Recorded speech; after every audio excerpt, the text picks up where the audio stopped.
خب بریم سراغ قسمت دوم مطلبمون. ما در قسمت اول یک خلاصه اگه بخوام بگم، با توجه به اینکه حالا ویدیو جدا داره ضبط میشه، در مورد این صحبت کردیم که TCP چجوری عمل میکنه، UDP چجوری عمل میکنه، تفاوت‌های بنیادیشون رو در موردشون صحبت کردیم که TCP کانکشن بیس بود، UDP کانکشن لس بود. بعد سراغ جاوا HTTP سرولت ها رفتیم، در مورد HTTP سرولت ها صحبت کردیم، در مورد لایف سایکلش صحبت کردیم و جلوتر رفتیم و رسیدیم به فیلترها. در مورد فیلتر چین صحبت کردیم که فیلتر چین چیه و چه عمل کردی داره. و اگه خب میخواید بیشتر در مورد این مسائل بدونید، تو قسمت اول در مورد این مسائل به طور کامل صحبت کردیم و نسبتا یک درک عمیقی از این مسئله رو سعی کردیم که داشته باشیم. تو قسمت دومش یه مقدار پرکتیکال تر و یک مقدار عملی تر وارد مباحث کدنویسیش میشیم و اینکه چجوری داره عمل میکنه تو زبونهای مختلف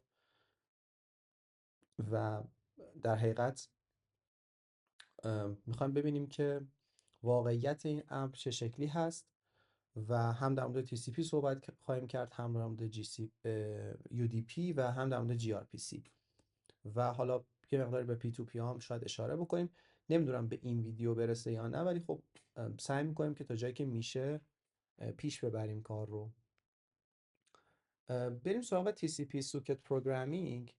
این بحث جالبیه. ببینید ما همونطور که تو قسمت قبلش اشاره کردیم، HTTP سرولت ها یک مودی از ابسترکشن هستن که ابسترکشن بالاتری قرار میگیرن از لایه شبکه و این حالا چه نکته مثبتی داره چه نکته منفی داره. نکته مثبتش اینه که ما دیگه درگیر پیچیدگی های شبکه نخواهیم بود و دیگه نمیدونیم مثلا پشتش چی قرار اتفاق بیفته و کلا از سرور داریم استفاده میکنیم، حالا فیلتر میکنیم و همه اینجور مسائل. اما نکته که وجود داره اینه که ما یه موقع‌هایی لازم داریم که بیایم پروگرام خودمون رو به شکلی پیاده سازی بکنیم، برنامه‌مون رو جوری انجامش بدیم که یه ذره لو لول تر باشه و خب این توی ارتباطاتی که ما میخوایم یه مقداری خودمون پیاده سازی بکنیم، حالا اون لایف سایکل رو در حقیقت خودمون شکل بدیم، به ما کمک خواهد کرد. همونطور که تو قسمت اول دیدیم، ما یه مثالی داشتیم از این که میتونستیم بیایم از خود سرولت استفاده بکنیم و اینترفیسش رو پیاده سازی بکنیم با یه کلاسی مثلا هلو سرولت و اینجا خودمون در حقیقت این کارا رو انجام بدیم. اما باز هم لایه ابسترکشنمون بالا قرار گرفته و در حقیقت های لول داریم کار میکنیم و مشخصا دیگه خیلی پیاده‌سازی های زیادی نیستش اینجا که انجام بدیم. اما این قسمت بیشتر میخوایم عملی وارد این قضیه بشیم و بریم سراغ TCP سوکت پروگرامینگ، ببینیم که اصلا این چیکار داره میکنه. این قضیه رو ما تو همه زبون ها داریم. خب حالا جاوا به یه شکلی داره، پایتون یه جوری، گو یه جوری، نوت جی اس یه جوری، راست یه جوری و همه اینها این قابلیت رو به شما خواهند داد که شما سوکت پروگرامینگ بکنید. یعنی در حقیقت بیاید یه سرور سوکتی رو ران بکنید و این سرور سوکته که مثلا توی لایبرری نت جاوا قرار گرفته، مثلا مثال برای جاوا، چون حالا ما وارد بقیه هم میشیم و میخوایم یه مقایسه خوبی هم از اینا انجام بدیم که ببینیم که کدومشون به کدوم کار بیشتر میان. و اینجا ما میایم یه سوکتی رو ران بکنیم، یه سوکت TCP هست و این سوکت TCP حالا میتونه دیتا دریافت کنه و کارهایی که ما میخوایم رو برای ما انجام بده.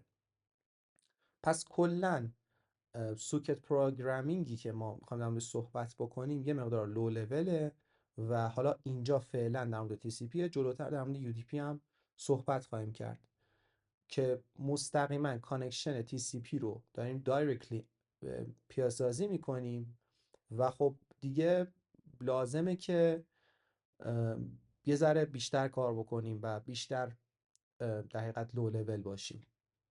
لایبرری نت جاوا که خب ما از سرور سوکت میتونیم استفاده بکنیم، به طور کلی وای میسته و منتظر میمونه که یه سری TCP کانکشن ایجاد بشن و لیسن میکنه در حقیقت اینها رو و یه لوپی داره اجرا میشه با این وایل تری که ما داریم میبینیم اینجا داره اتفاق میفته، تو این وایل تروه ما داریم چیکار میکنیم؟ سوکت ها رو اکسپت میکنیم. نکته چیه؟ ما در ابتدای سوکت سرور ایجاد میکنیم، حالا مثلا اون احتمالاً پورت 677 89، بعد یه وایل ترو میذاریم و اکسپت میکنیم، ویت میکنیم برای کلاینت های مختلف تا دیتایی رو برای ما ارسال بکنن و به ازای کلاینت سوکتمون هر بار داریم چیکار میکنیم؟ یه تردی رو باز میکنیم. در مورد ترد و پراسس و اینجور چیزا من یادم نمیاد که دقیق خیلی مفصل صحبت کرده باشم، ولی خب یه کلیتی بخوام بهتون بگم، ترد ها چیزایی هستن که ما هم میتونن ویرچوال باشن، هم میتونن ترد او اس باشن. حالا اینکه ترد ویرچوال چیه و ترد او اس چیه خیلی دیتیله و واقعا باید صحبت بکنیم، ویدیو جدایی باید در موردش صحبت بکنیم. ولی به طور کلی اینه که ما تو لایه اپلیکیشن خودمون میتونیم یه سری ترد ران بکنیم. این ترد ها مهمترین ویژگی که دارن اینه که شیر ریسورسن، یعنی یک پروسس رو شکل میدن، یه تعدادی ترد داخل یک پروسس قرار میگیرن و شیر ریسورس هستن و این ریسورس ها بینشون مشترکه. حالا هر کدومشون یه آیزولیشنی دارن در حقیقت که این آیزولیشنه مسئله ما نیست در حال حاضر، ولی به طور کلی اینه که یه شیر ریسورسی داریم این وسط. ولی خب سبکترن از پروسس ها. اگه تو لایه اپلیکیشن باشن بهشون میگن ویرچوال تردز، اگه تو لایه او اس باشن بهشون میگن ترد و ترد های او اس بهشون میگن. که حالا ما تو جاوا مثلا همه این مدل ها رو داریم، تو گولنگ داریم همین مدل هاشو، و حالا زبون های مختلف برنامه‌نویسی هر کدومشون اومدن کارهای مختلفی انجام دادن. ولی اینجا ترد احتمالاً این نیو تردی که ما داریم ران میکنیم اینجا، منظورمون احتمالاً یه ترد اپلیکیشن باشه، شاید هم ترید او اس باشه و فرقی هم واسمون نداره، ولی کلا یه تردی رو ران میکنیم اینجا که به ازای هر کدوم از درخواست ها اینجا یه تردی خواهیم داشت. داخل هندل کلاینت ما چند تا چیز میتونیم داشته باشیم. یه دونه get input stream میتونیم داشته باشیم، یه دونه get output stream میتونیم داشته باشیم. و حالا بعضی موقع ها با بافر ریدر و پرینت ریدر و اینا رپ میشه که یه تفاوتی بین استریم و بافر هست. من توی NIU یا نیو آی اوی که جاوا داره یه توضیحی خواهم داد. خیلی سعی نمی‌کنم دیتیل بشم، شاید هم مجبور شم دیتیل بشم، ولی به طور کلی در نظر داشته باشید که ما دو مدل میتونیم دیتا هامون رو دریافت بکنیم و دو مدل پاسخ بدیم. یک مدل استریمینگ میتونیم داشته باشیم، یک مدل بافری میتونیم داشته باشیم که اصلا NIU یکی از کارهایی که میکنه این مدل استریمی رو تبدیل میکنه به مدل بافری. و حالا فعلا در مورد اونا نمیخوایم صحبت بکنیم، اما بدونید که همچین چیزایی هست. ما پس اینجا الان این آیویی که داریم استفاده میکنیم این NIU نیست. چرا؟ این AIU هستش البته اینجا چون بافر داره استفاده میکنه، ولی به طور کلی بریم حالا سراغ ادامه ماجراش. یه بافر ریدر داره دقیقت چیز میکنه، کرییت میکنه، اینستانشییت میکنه و میگه آقا اینپوت استریم ریدر رو ران کن. یه دونه هم دیتا آوتپوت استریم داشته باش که میشه کلاینت ساکت get output stream. اینجا کاری که داریم انجام میدیم اینه که یک کلاینت مسیجی که میاد رو ما رید میکنیم و این رو پرینتش هم میکنیم و بعدش آپرکیس میکنیم کل پیامی که دریافت کردیم و همین رو ریسپانس میدیم تو آوتمون اینجا بود دیگه که یه دونه دیتا آوتپوت استریم بود. برای پروداکشن، چون ما بحث پروداکشن رو هم داشتیم کلا توی این مقاله و این ویدیوهای این سری، بهتره که از NIU استفاده بکنیم یا نان بلاکینگ آیو.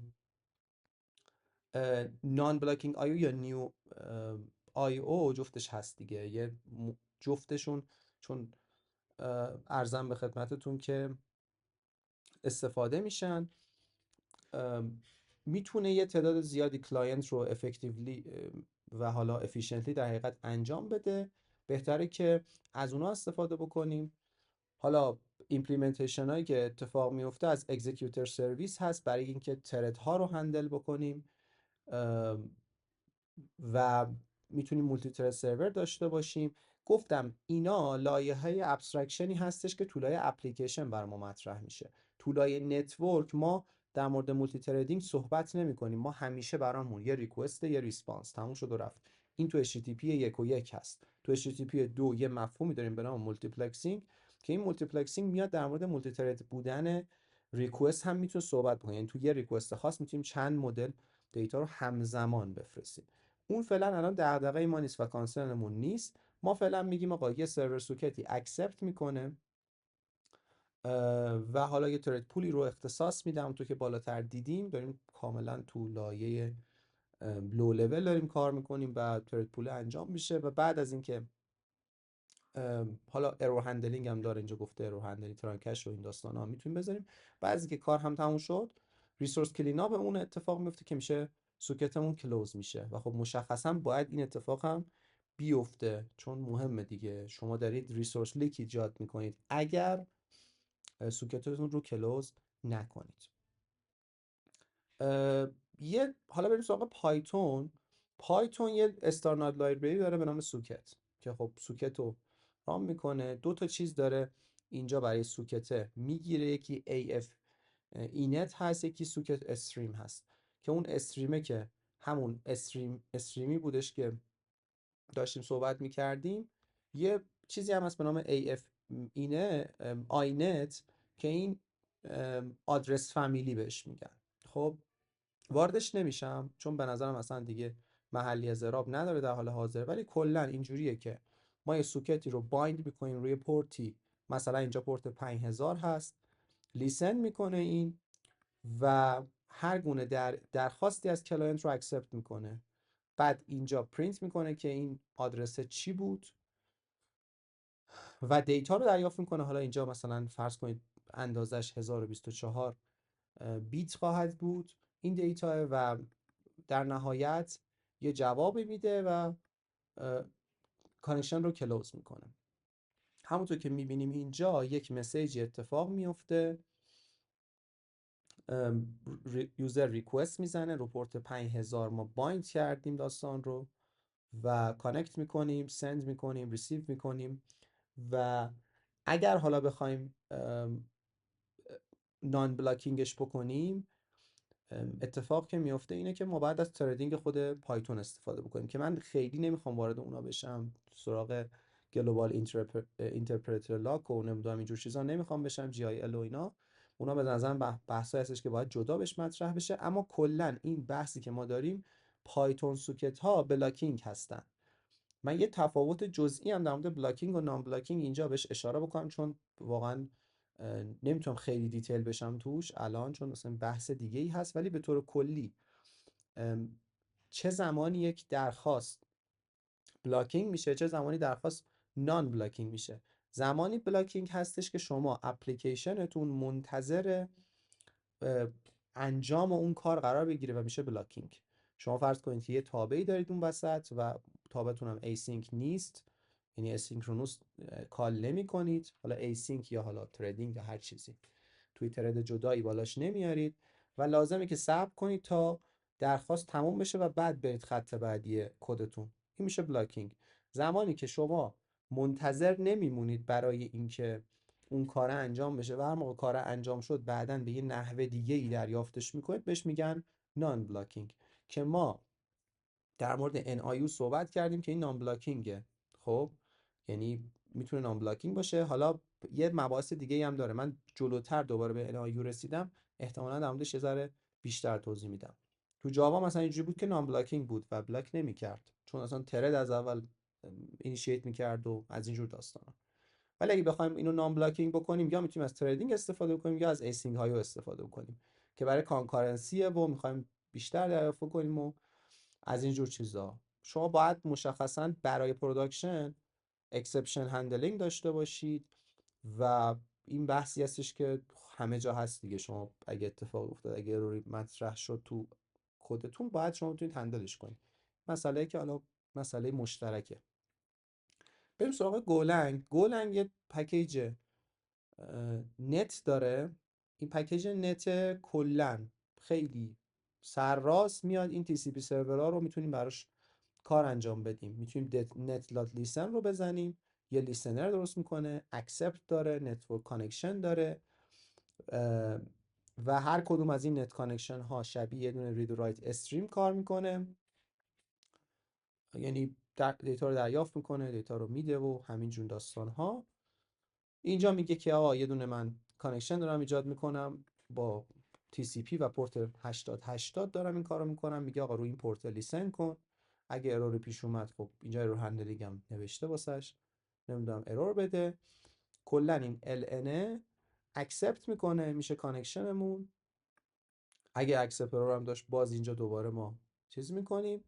اینجا با گو هندل کانکشن چیکار میکنه؟ اینجا ترد درست میکنه. خب گوروتین درست میکنه. حالا گوروتین چیه؟ برای اونایی که در موردش اطلاع ندارن، گوروتین یه سری گرین ترد هستش، یعنی یه سری از ترد هایی هستن که یه ذره لایت ویتر هستن، یه ذره سبکتر هستن.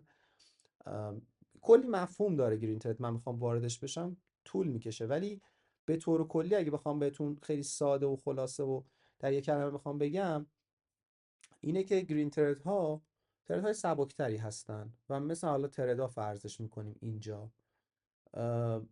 بعد میگه که حالا یه دونه لایت ویت گوروتین ایجاد میکنه، کلاینت رو یه هندل کانکشن داریم که هندل کانکشن چیکار میکنه؟ اینجا دوباره 1024 بایت در نظر گرفته. من اشتباها فکر کنم بالاتر گفتم بیت، اینجا 1024 بایت که این رید میکنه. اینجا اگر اروری پیش اومد دوباره هندل میکنه. اینجا در نهایت یه دیتایی رو که دریافت کرد و پرینت میکنه و در نهایت رایت میکنه و کانکشن رو هم کلوز میکنه. همونطور که گفتم فرایند دو TCP اینجا که کانکشن برقرار میشه بین دوتا، حالا کلاینت و سرور. اول پس کانکشن داره برقرار میشه، بعد دیتا ارسال میشه، دیتا که ارسال شد کانکشن بسته میشه و پاسخ هم داده میشه این وسط. حالا خود گوروتین ها و چنل ها یه بحث خیلی مفصل هستن. خب چرا بحث مفصلی هستن؟ چون گوروتین ها همونطور که گفتم یه سری گرین ترید هستن، چنل ها ارتباط بین اینا هستن، یعنی ما میتونیم ترید های مختلفی که ایجاد کردیم رو دقیقاً باشون با چنل ارتباط برقرار کنیم بین خودشون. فعلا برای یه دونه حالا TCP ساده این قضیه که ما گفتیم کافیه، ولی خب میتونیم که کانکارنتش کنیم، مولتیپل کانکشنش بکنیم و به خاطر اینکه خیلی هم سبکن گوروتینا، خیلی راحت میتونیم اسکلشون کنیم. تو اپلیکیشن های نتورکی خیلی از گولنگ استفاده میشه به این دلیل، به خاطر اینکه خیلی سریعن، خیلی سبکن و خیلی چیزهای مختلف دارن. مثلا فرض کن که شما کانتکست کنسلیشن داری. کانتکست کنسلیشن یه باز باید وارد دیتیل بشم، ولی خیلی خلاصه بخوام بگم کانتکست کنسلیشن اینجوریه که شما وقتی که یه کانکشن رو باز میکنی یه کانتکستی داره این کانکشن. من توی یکی از ویدیوها به SSL کانتکست بکنم اشاره کردم و کلا کانتکست ها هم بحث مهمی هستن تو اپلیکیشن های نرم افزاری، تو همه زبون هم تقریبا اسمشون رو میبینیم چون مهمه دیگه. یه کانتکستی از اپلیکیشن داره اتفاق میفته. حالا یه ارتباط بر مبنای HTTP فرض کنید، بر مبنای TCP اینجا، که میتونیم اینجا ما کانکشنمون رو کنسل کنیم و همه اینجور داستانا. کلی پروداکشن ردی میتونیم اضافه کنیم، فیچر اضافه کنیم که این تو نت HTTP هست، تو چند تا چیز دیگه هم هست، مثلا نمیدونم توی فایبر داریم، نمیدونم توی اسم اون یکی رو یادم نیست، یه سری پکیج داریم واسه این کارا که خب اینو اومدن بهترش هم کردن. بریم سراغ نود جی اس. یه نت ماژول داریم تو نود جی اس که باز فرایند عین همون قبلیه، یه سری چیزای فرق داره دیگه. اینجا نتو اومده ریکوایر کرده، دقیقاً ایمپورت کرده، کرییت کرده سرورشو، سوکتشو آن کرده، رایت کرده و در نهایت هم آخرش این حالا این یه ذره برعکس دیگه، سرور لیسنش هم اینجوریه دیگه، گفته حالا مثلا پورت 3000 بیا لیسن کن. مسئله اصلی نود جی اس و کلا نود که ما می‌خوایم صحبت بکنیم بحث ایونت لوپه. خود ایونت لوپ یه به نظرم ویدیوی جدا میطلبه که بخوام در مورد ایونت لوپ ها صحبت بکنیم، چون خیلی مبحث مهمی هستن، جاهای دیگه هم تکرار میشن. کلا نود جی اس ها یک سری اپلیکیشن ایونت بیسن، یعنی همه چیز رو بر مبنای ایونت میبینن. ما تو مثلا معماری های میکرو سرویس و اینا در مورد ایونت صحبت میکنیم، اون نود جی اس کلا ایونت بیسه و یه ایونت لوپی داره که یه فرایندی طی میشه برای اینکه ایونت ها رو چجوری هندل بکنه. همه چیز توی نود جی اس توی یه سینگل ترد داره ران میشه و یه ذره باتل که حالا پرفورمنسی این وسط هست، اما همه چیز رو داره با ایسینک هندل میکنه و یه ذره پترن عجیبیه. باید در مورد نود جی اس هم صحبت کنیم، واقعا یه موقعی یه پدیده خاصیه در مورد این داستان. همه چیز تو نود جی اس ایسینگ، همه چیز ایونت، همهش داره تو سینگل ترد اجرا میشه، ولی خب خودش همه این سرویس ها رو شما میده. یعنی شما وقتی که یه کانکشن ایجاد میکنی خودش میره، حالا مثلا فرض کن ایسینگ هندلش میکنه و همه جور داستانا. کلا فولی ایسینکرونوسه و شما منوال ترید منیجمنت نداری توش. خیلی هم بده این قضیه. با این کلا نکته‌ای که وجود داره است.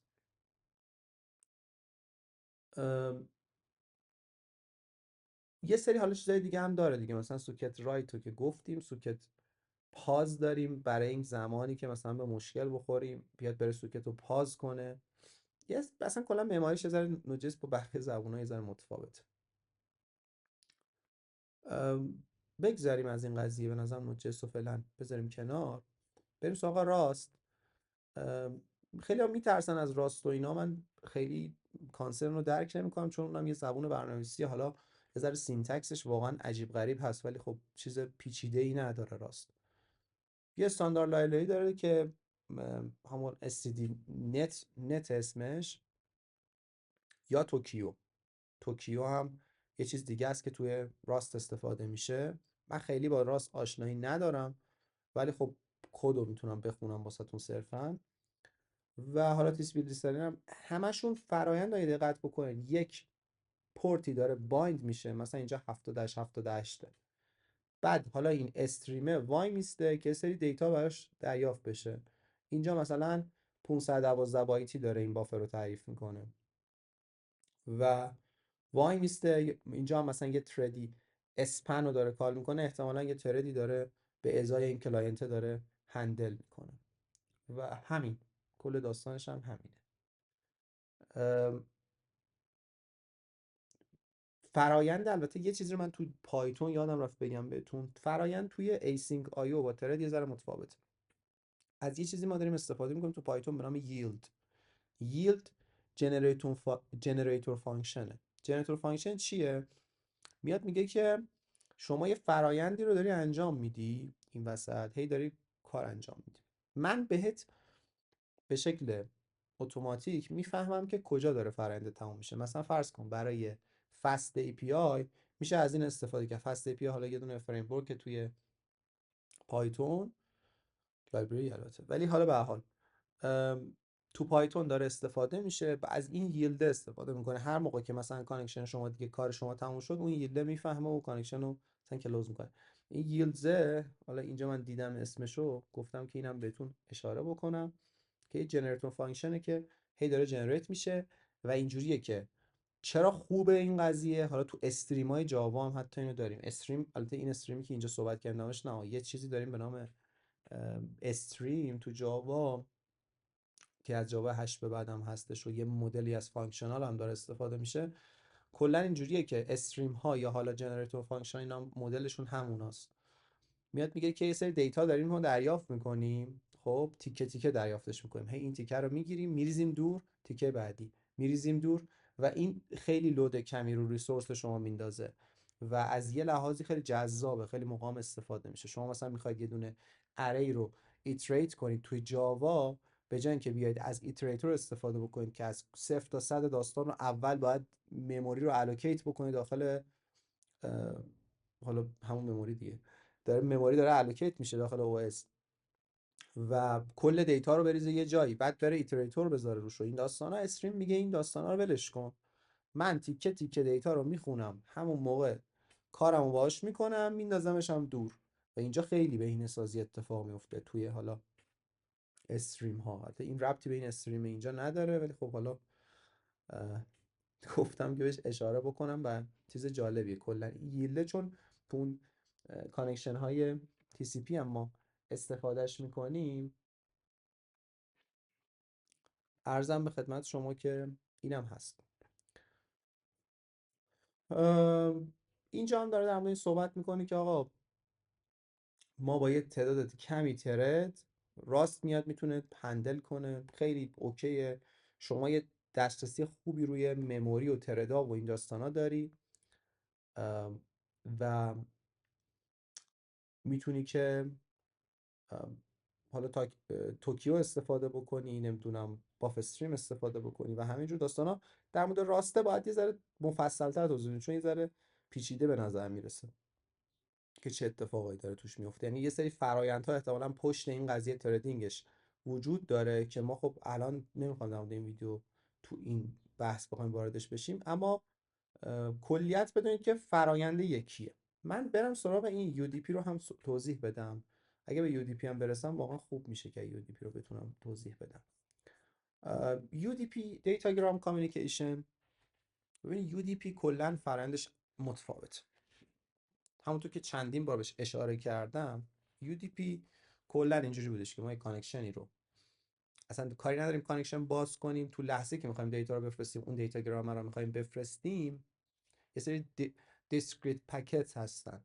یعنی یه سری پکت های جدا از هم هستن که اصلا سیکونسی هم حتی برای هم ندارن. یعنی مثلا تو TCP اینجوری نیستش که شما سیکونس نداشته باشی. یه پکتی که داری ارسال میکنی، فرض کن یه مسیجی داری میدی، مشخص سگمنت های مختلف پکت شما، این پکت های مختلفی که وجود دارن همشون سیکونس دارن، یعنی تو هدرشون سیکونس دارن. من وارد اون دیتیل ها نشدم، اما اینجا توی UDP یه دیتاگرامی داریم که دیسکریت پکتس هستن. اینا اصلا حتی معلوم نیست که به ترتیب درست هم ارسال بشن، صرفا دارن ارسال میشن. خب حالا شما چجوری طولای کلاینت هندل بکنی، اون میشه مهندسی که داری میکنی، اون معماری که داری میکنی. هستن قطعا یه سری هلپر واسه این قضیه دیگه، یه سری متد هستن، یه سری نمیدونم لایبرری هستن، اینا رو هندل میکنن، ولی به طور کلی اون دیتیل داستانش یه ذره متفاوته و یه ذره پیچیده تر هست. شما کانکشن لس داری انجام میدی بدون اینکه یه پرسیستنت کانکشن ایجاد بکنی، دیتا رو دریافت میکنی. اینجا که اگه تو شکل عملیش ما ببینیم خیلی واسمون شاید شفاف تر بشه این قضیه. ببین مثلا یه دیتاگرام سوکتی داره رو پورت 8080 اینجا اینیشیت میکنه. تو جاوا داریم دیتا سوکت اسمشه، تو جاوا نت. جاوا نت رو قبلا هم تو جای دیگه هم دیدیمش دیگه، تو هم اون سوکت سرویس بود، سوکت نام چی بود یادم نیست اسمش، ولی حالا مهم نیست. دیتاگرامه میاد یه بایت 1024 بایتی دوباره باز میکنه دیتاگرام و ریسیو میکنه logs until a packet arrives. این حالا این اتفاقی که داره اینجا میفته، یه مسیجی داریم دریافت میکنیم، لنسش رو نمیدونم دیتاش و فلان اینا استرینگش رو داریم دریافت میکنیم، آدرسش رو دریافت میکنیم، آینت آدرسمون، پورتمون رو داریم دریافت میکنیم و این مسیجه و میگیم از این کلاینت آدرس این مسیج رو دریافت کردیم. ریسپانسمون حالا یه ریسپانسی هم داریم ارسال میکنیم وسط. خب دیدیم اون وایل تروه دیگه در کار نبود برای UDP. BC پکت اینجا میگه که از یه دونه سورس آدرس و پورت و اینا استفاده میکنیم و فقط لازمه که یه تارگت آدرس رو اشاره کنیم، یه پورت بذاریم موقعی که داریم سند میکنیم. همینجوری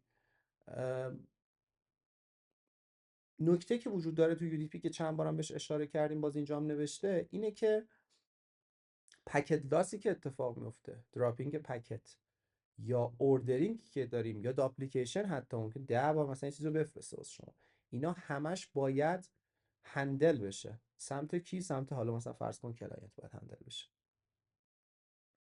فقط ارزان داشته باشه که دیتاگرام خودش ترد سیف تو جاوا، و میتونیم برای از مولتی توی مولتیپل ترز استفاده بکنیم. یه دونه سوکت خاص رو، یعنی میفهمه که ترد ها رو خراب نکنه، داستاشون دیتاشو کراپ نکنه و همینجور داستان ها. و یه دونه سینگل تردد لوپ هستش کلا. نان بلاکینگ یو دی پی هم چجوری میتونه اتفاق بیفته با NIU. این همون قسمتی بود که من احساس کردم که یه مقدار لازمه که در مورد NIU هم صحبت بکنیم.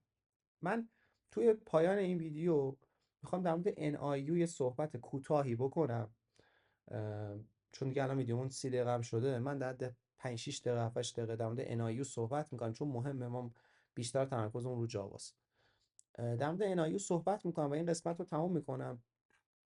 فقط قبل از اینکه بخوام این کارو بکنم، تو زبونهای دیگه هم میتونیم ببینیمش، که بازم مثل همون چیز قبلیمون توی حالا ارزم به خدمت شما برای پایتون مثلا اینجا فقط بهش میگیم سوکت دیگرام، یعنی دیتاگرام. تو قبلی مثلا اینجوری بودش که سوکت استریم بود. استریمه یعنی اینکه استریم داره اتفاق میفته. اینجا داریم توی دیگرام داریم صحبت میکنیم. و توی حالا اون پکیج نت چیزم بازم خیلی راحته، لیسن پکت فقط اسمش UDP و 1024 بایت دوباره در نظر گرفتیم و دیتا رو دریافت میکنیم. و نوجس هم دیگرام داره، مثل همون قبلی است. ارزم به خدمت شما که راستم با UDP سوکت یا توکیو باز میتونه هندل کنه این قضیه رو، مثل همون قبلیه. تا سر gRPC ما توضیح دادیم تو این ویدیو. من در مورد NIU توضیح یه ذره بلندتری میخوام بدم. خب من یه داکیومنتی رو اینجا آماده کردم برای NIU. یه سری حالا نیو آی او، نان بلاکینگ آی او یا بلاکینگ آی او که ترادیشنال آی او هستن. این خب داکیومنتش هم واقعا 18 صفحه است، یعنی بخوام خیلی هم وارد دیتیلش بشیم طول میکشه. این که بحث استریم اورینتد داریم یا بافر اورینتد داریم هندلینگ، اینا مباحث مهمیه که چجوری داره اتفاق میفته. سعی میکنم که کوتاه در مورد این قضیه صحبت بکنم. یه ویدیو کامل در مورد NIU تو قول میدم که بسازم، چون به نظرم خیلی مبحث مهمیه.